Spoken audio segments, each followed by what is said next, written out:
J'ai signé les papiers pour lui donner mon rein. Et le soir même, j'ai découvert qu'il avait déjà réservé une chambre d'hôtel avec une autre. Et ce n'était que le début. La lumière crue de l'hôpital m'aveuglait encore quand j'ai ouvert les yeux. Le goût métallique dans ma bouche, la douleur sourde dans mon flanc. À travers la vitre, j'ai aperçu son sourire, soulagé, victorieux, presque rayonnant. J'avais cru voir de la gratitude, j'avais voulu y croire. Mais quelques heures plus tard, de retour à la maison, l'illusion s'est brisée. Le silence entre nous pesait comme un mur.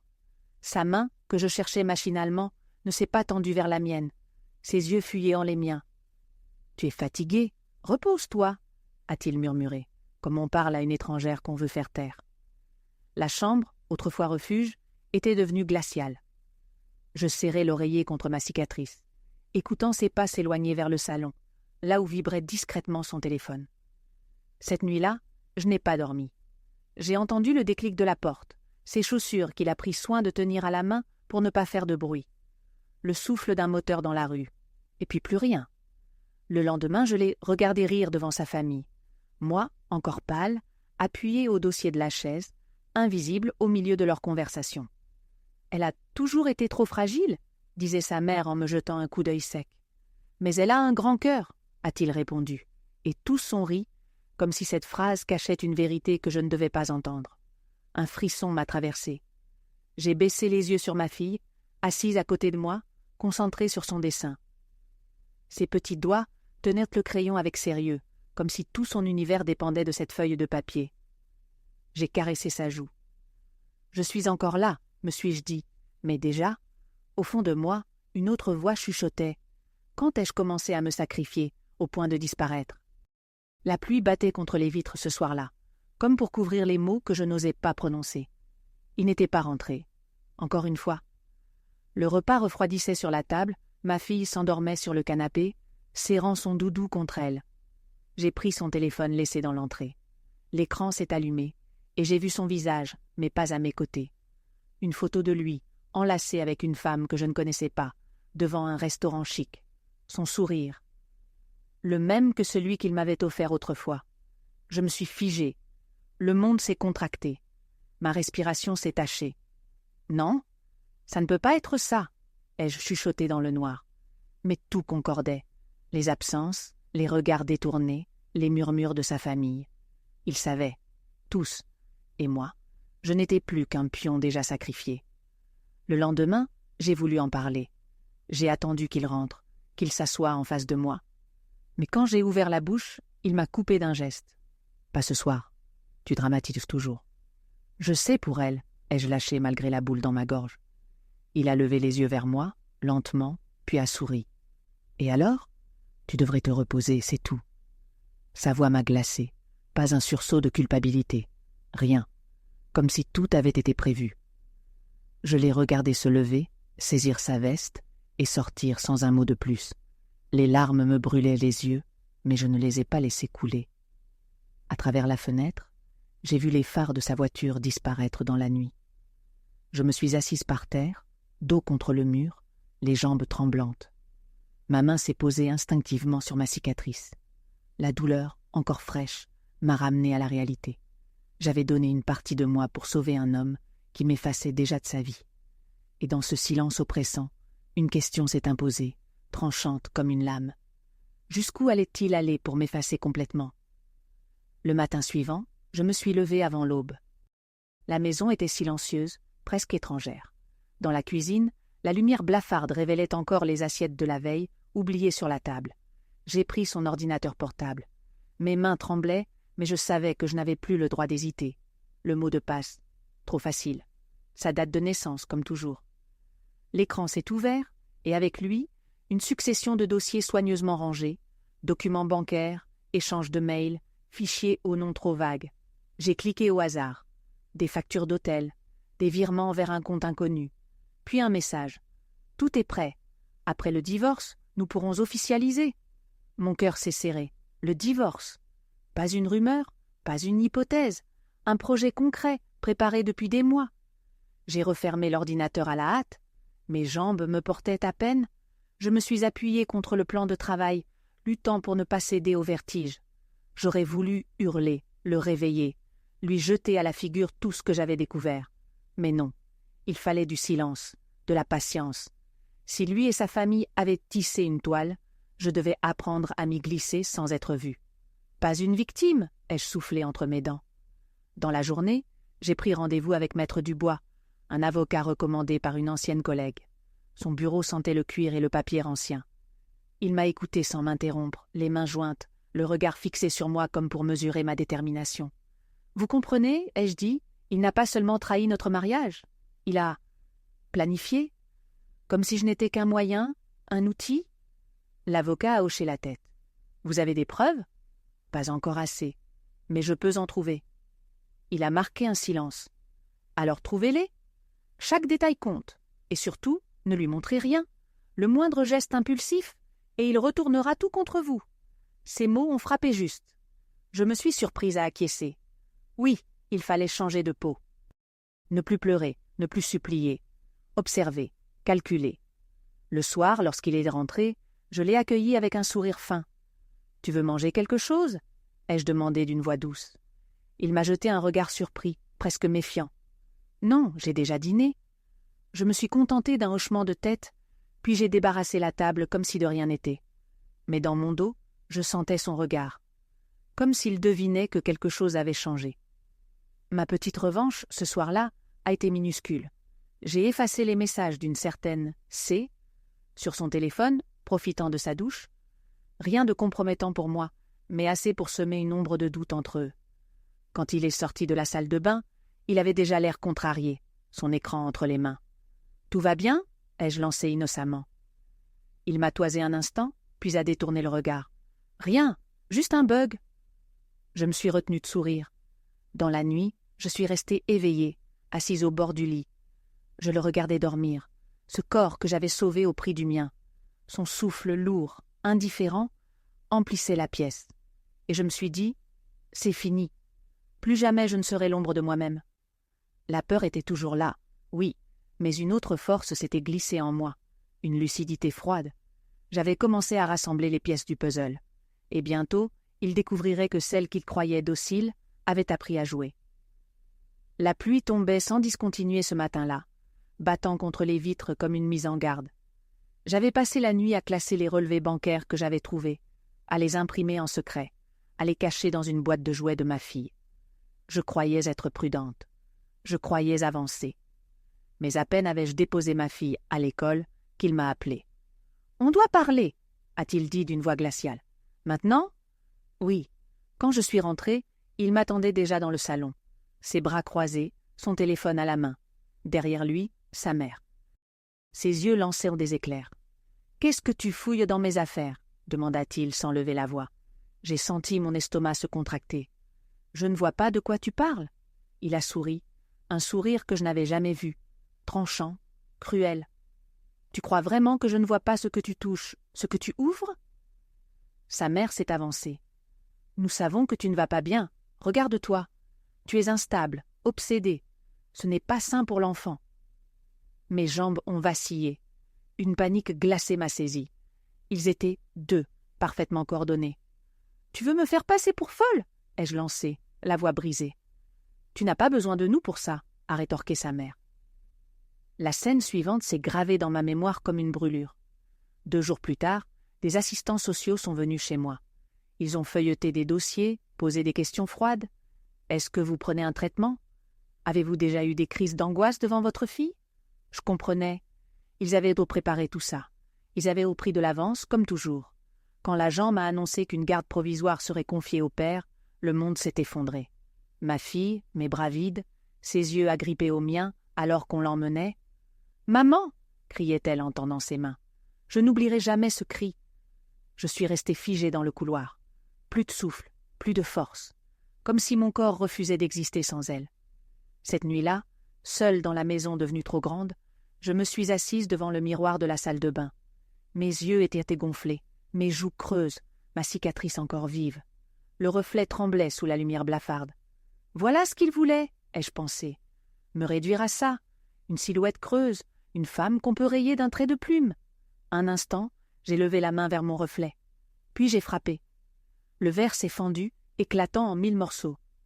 Des éclats sont tombés dans le lavabo, tranchants, brillants comme des lames. Mon visage se fragmentait dans chaque éclat. 1000 versions de moi-même, toutes impuissantes. J'ai glissé contre le mur, le sol froid contre ma peau. Mes sanglots ne faisaient plus de bruit. J'étais une ombre.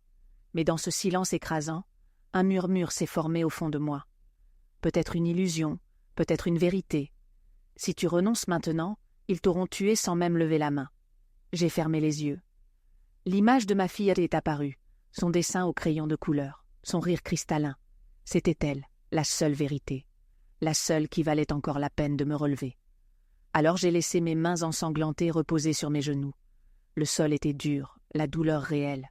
Mais une pensée s'est ancrée. Ce n'était pas la fin. Pas encore. Le lendemain de ma chute, le silence pesait encore dans la maison vide. Les morceaux de miroir brisés restaient dans le lavabo, traces muettes de ma défaite. Mais à travers cette image éclatée, j'avais compris une chose. Je ne pouvais plus me battre seulement pour récupérer un mari, ni même pour sauver mon mariage déjà mort. La véritable guerre était ailleurs. J'ai commencé par fouiller les papiers restés sur son bureau. Je n'avais pas peur cette fois. J'ai trouvé des relevés, des courriers bancaires, des signatures étranges. Certaines opérations portaient des dates antérieures à son diagnostic, bien avant que je ne sache qu'il était malade. Alors il savait. Il savait déjà qu'il aurait besoin de moi. Une colère froide m'a envahi. Tout n'était pas une tragédie du destin. C'était un plan.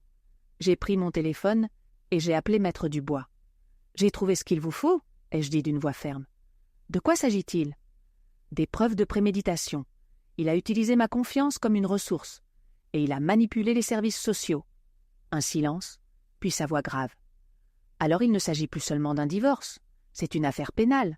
Mais vous aurez besoin d'appui. » « Quels appuis ?» ?»« Un enquêteur privé. » « Et la presse. Croyez-moi, la lumière sera votre allié. » Le soir même, dans un café du centre-ville, j'ai rencontré un détective recommandé par l'avocat. Il s'appelait Karim, ancien gendarme, le regard perçant, direct.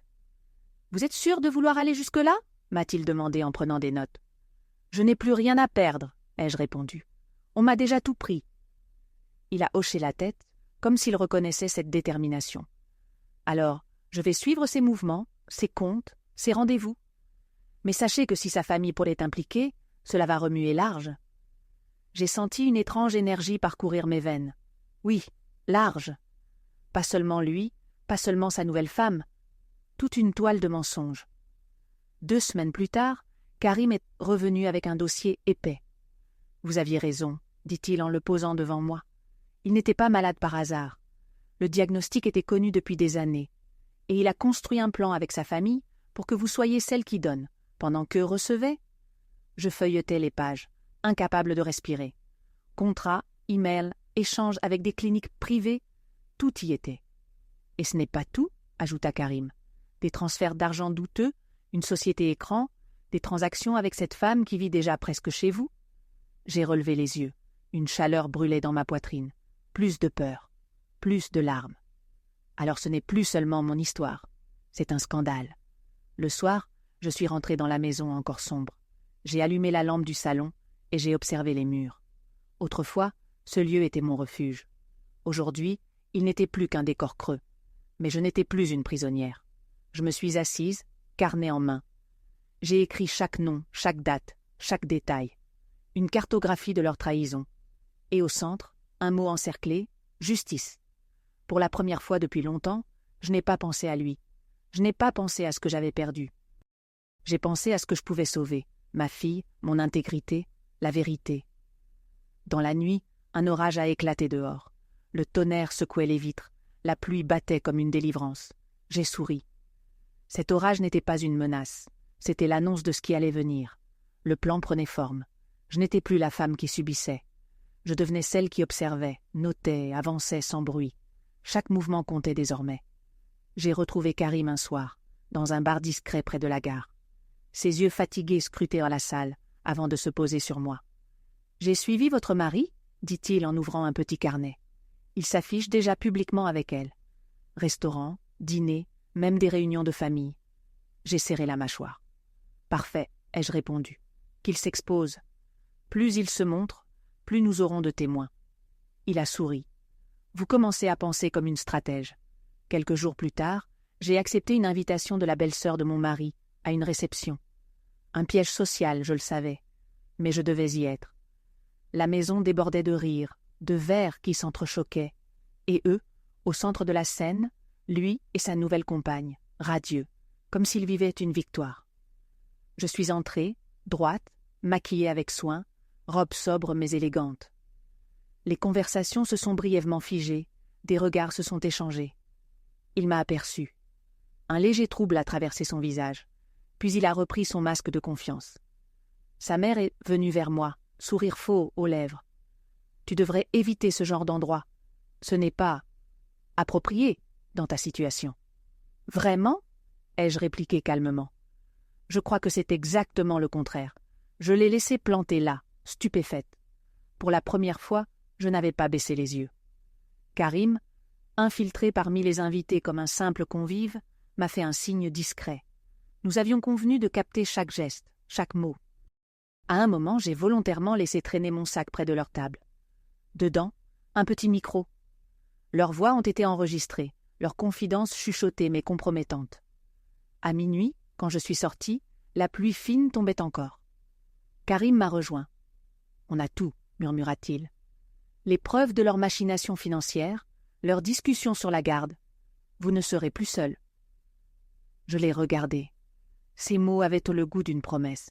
Cette nuit-là, de retour chez moi, j'ai ouvert la fenêtre.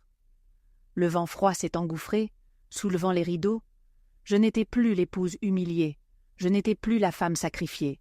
J'ai pris mon téléphone et j'ai appelé Maître Dubois. « Nous allons déposer plainte, » ai-je dit, « et prévenir la presse. » Un silence, puis sa voix ferme. « Alors préparez-vous, ce ne sera pas une bataille privée, ce sera une guerre publique. » J'ai raccroché. Mon cœur battait fort, mais d'une force nouvelle. Pour la première fois depuis longtemps, je n'étais pas en train de fuir. J'étais celle qui avançait. La salle d'audience était pleine à craquer. Journalistes, curieux, familles, tous s'étaient empressés pour assister au procès, dont les journaux parlaient déjà depuis des semaines. Les flashs crépitaient, les murmures parcouraient dans la foule comme une onde. Moi, je restais assise droite, les mains croisées, le regard fixe. Quand il est entré, escorté par son avocat, j'ai senti l'air se tendre. Costume sombre, sourire forcé, il saluait ceux qui voulaient encore croire à son innocence. Mais ses yeux, en croisant les miens, se sont voilés d'une ombre. Il savait que la partie n'était plus sous son contrôle. Le juge a ouvert la séance. Les premiers documents ont été présentés, virements occultes, échanges d'emails, comptes offshore. Puis, Karim a déposé ses enregistrements. La salle s'est glacée. La voix de mon mari résonnait dans les haut-parleurs. « Elle n'est qu'une donneuse. Une fois le divorce prononcé, on pourra la faire passer pour instable. » Un brouhaha a éclaté. Certains se sont levés, indignés. La presse notait frénétiquement chaque mot.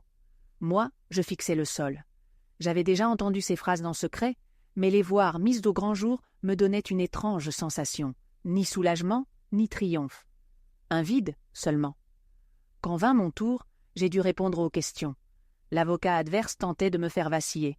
« Madame, n'êtes-vous pas sujette à des troubles émotionnels? N'avez-vous pas brisé un miroir dans un moment de crise ?»« Oui, » ai-je répondu calmement. J'ai brisé ce miroir, parce que je voyais une étrangère à ma place. Mais ce geste ne fait pas de moi une mère dangereuse. Le juge m'a observé longuement. Je n'ai pas baissé les yeux. Puis ce fut le tour de la nouvelle femme. Elle tenta de nier, de minimiser. Mais quand l'avocat de la partie civile a sorti les relevés bancaires à son nom, ses mains se sont mises à trembler.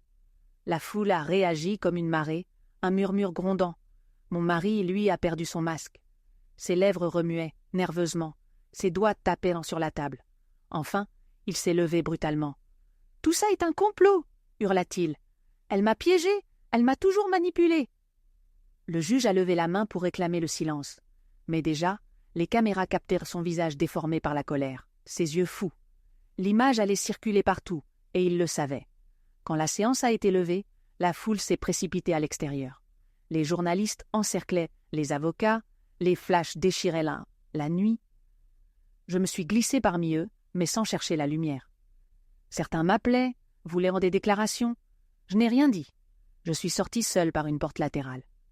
Dans la ruelle sombre, la pluie tombait encore, fine et régulière. J'ai levé la tête vers le ciel. Le vacarme de la foule derrière moi s'éloignait déjà, comme une marée qui se retire. Il ne me restait qu'une certitude. Je n'étais plus l'ombre docile qu'ils avaient trahie. J'avais tenu, j'avais exposé la vérité. Mais je n'avais pas besoin d'applaudissements. Je n'étais pas là pour gagner une guerre d'ego. J'étais là pour vivre. Et ce soir-là, dans la pluie qui lavait les pavés, j'ai choisi de disparaître dans l'ombre, avec la seule victoire qui comptait, ma dignité retrouvée. Il pleuvait encore ce matin-là, mais la maison n'était plus la même. Ma fille jouait dans le salon, ses crayons éparpillés autour d'elle. La lumière pâle se reflétait sur le parquet lavé de toute trace. J'ai ouvert la fenêtre. L'air frais est entré, portant l'odeur de la pluie et du silence. Dans ma main, je tenais la décision du juge. La garde me revenait. Au loin, une cloche sonnait. J'ai refermé la fenêtre doucement. Ma fille a levé les yeux vers moi, a souri. Je me suis assise près d'elle, sans un mot. Et pour la première fois depuis longtemps, je n'ai rien ressenti d'autre que la paix.